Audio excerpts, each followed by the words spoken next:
Well, the year 2020 was challenging to say the least. Despite the difficulties posed by the ongoing coronavirus pandemic, India's diplomacy stood strong. Even though India was not part of the problem, we were at the forefront when it came to finding solutions. India led the way on many fronts, right from providing the neighborhood with life-saving drugs to taking on China and from calling UN reforms, or rather calling for UN reforms, to asking the world to stand by it to fight terror. That was in 2020. But what can we expect in 2021? There is no doubt that China will continue to pose a problem, and we have to be wary of our northern neighbors. The Quad saw some progress and may continue down that path in 2021 as well. Though several hints have been dropped, it is still unclear what shape the US's foreign policy will take under the Biden administration. The president-elect has vowed to restore an Obama-era nuclear deal that was scrapped amid escalating tensions between the Trump administration and Iran. The moves in Afghanistan too need to be closely watched. What does 2021 have in store for India's diplomacy? That's what we'll analyze in this edition of India's World. Joining me on the program today are Raymond Vickery, Senior Associate, Wadhwani Chair in US-India Policy Studies; Kawal Sibbal, former Foreign Secretary; and Jayadev Ranade, President, Center for China Analysis and Strategy. Thank you to all my guests for joining me on this edition of India's World. Ambassador Sibbal, I'd like to start the program with you first. As far as 2021 is concerned, let's start with China, because China has posed a lot of problems right on the border for us as well as in the Indian Ocean. Can we expect more of the same from China in 2021? And is that going to be our biggest foreign policy concern? Yes, indeed. I think China is going to be the biggest foreign policy issue facing India. And not only India, the whole region, and indeed the entire world, including the United States. Because China's policies have become very domineering, very expansionist. And there is that self-confidence that the world cannot do without China, and that and all this talk about decoupling and what have you is not realistic.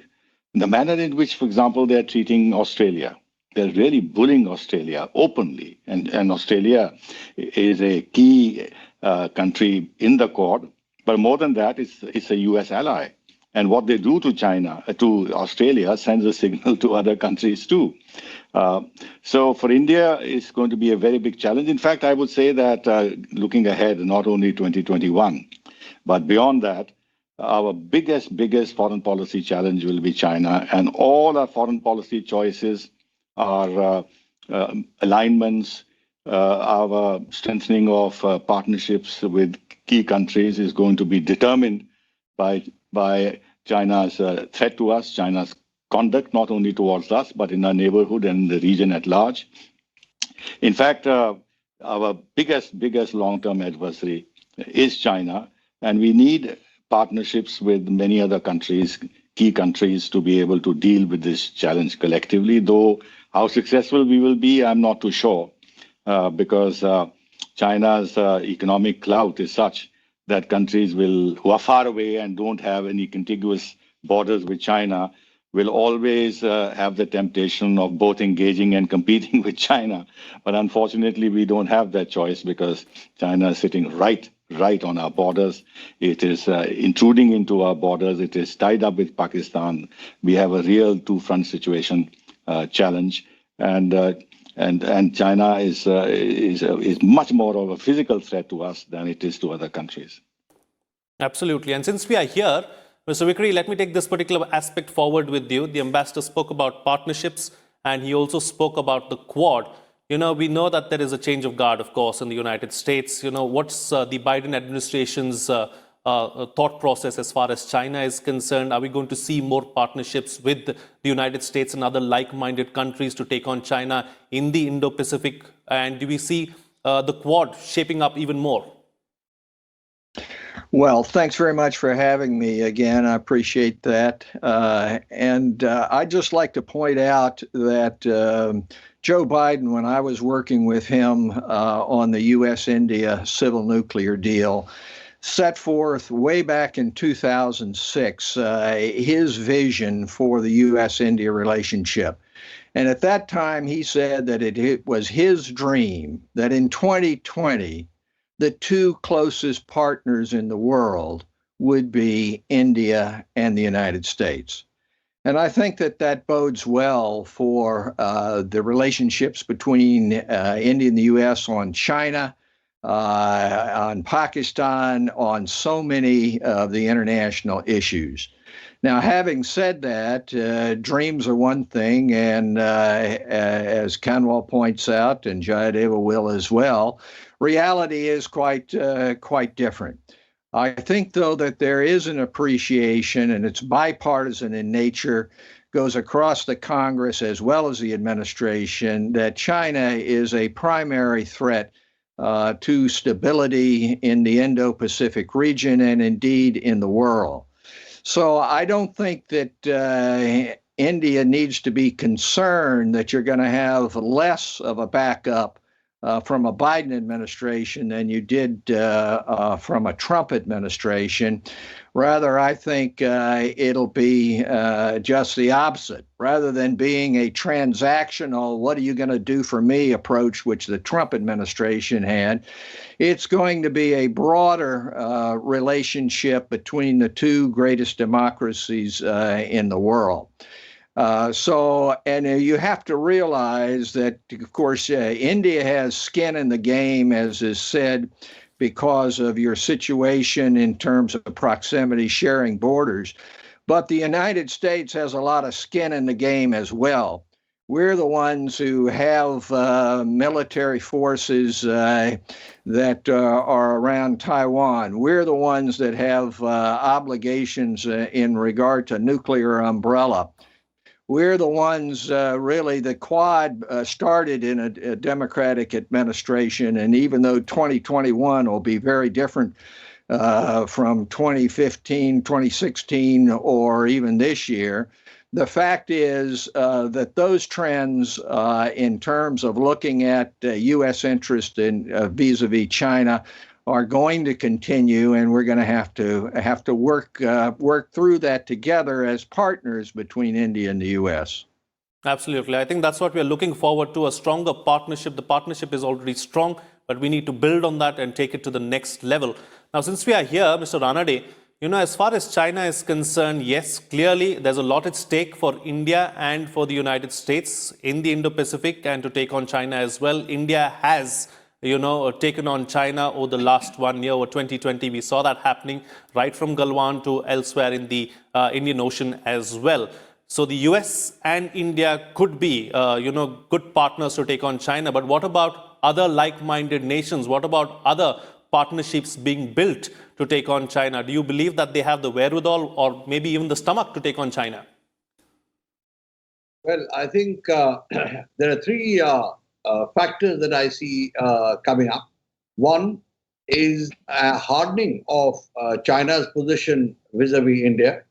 I think the first hint of that or suggestion of that was the manner in which they announced their decision to go ahead with diversion of the Brahmaputra River. Or rather, the first stage, what they talked about was constructing the world's largest dam at the Great Bend on the Brahmaputra. And they announced that at a time when India-China relations are, I would say, at their rock bottom. So that is an indication of how they're viewing the relationship with India, and how they are not concerned about any improvement in ties. The second factor is, I think both panelists referred to it, about how Biden actually deals with China. Yes, he has made very positive noises in the past about the relationship with India. I expect that he would try and go along with those sentiments. But when they talk of competition or a cooperative competition or any such phraseology concerning China, as far as Beijing is concerned, as far as the communist leadership in Beijing is concerned, they will breathe a sigh of relief when they hear the word competition, because that means that the Americans will be willing to talk, they'll be willing to negotiate, and the Chinese are quite happy to do that and string things along. let's not forget also that they managed to last out Obama's term. In fact, by the time Obama finished his term, I think they had flipped him around. And various issues that they started off with were dropped. So now we have that. What can change the entire equation is if Biden is successful in building his ties with Europe and getting them on board, and then Europe backing the United States against China. That's going to be very tough, given the economic linkages that exist between China and the European countries, particularly France and Germany and Sweden and a few others. They'll be reluctant to give up their share. So I think India, as far as India is concerned, we are going to watch very closely how the US-China relationship starts. And I think the first year will be crucial in seeing what direction it takes. But I feel that as time goes along, the biggest challenge for the United States also is China. And the Chinese have made it very clear that they want to rival, if not surpass, the US. I think US has got that in mind. As Vikri pointed out, there's bipartisan consensus on keeping the Chinese, if I may put it bluntly, down. So that is what I think will strengthen partnerships as far as we are concerned in this region. Okay, so moving on from Beijing now, let's talk about Washington, D.C. and New Delhi. Ambassador Sibal, as far as the change of guard in the United States is concerned, how much of an impact is that likely to have on the India-US relationship? Is it going to change drastically, or is it going to change a lot?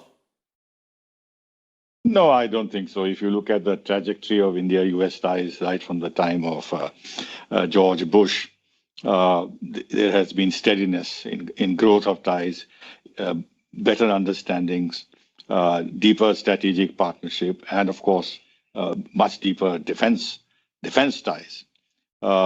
Therefore, I don't see any real retreat in terms of the growth of this partnership. That is one. The other is,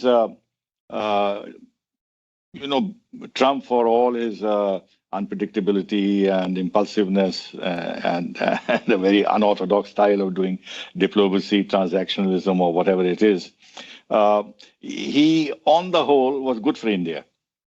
And he was very tough with China. I think he is probably the only president that was very, very openly tough with China. So in terms of the Biden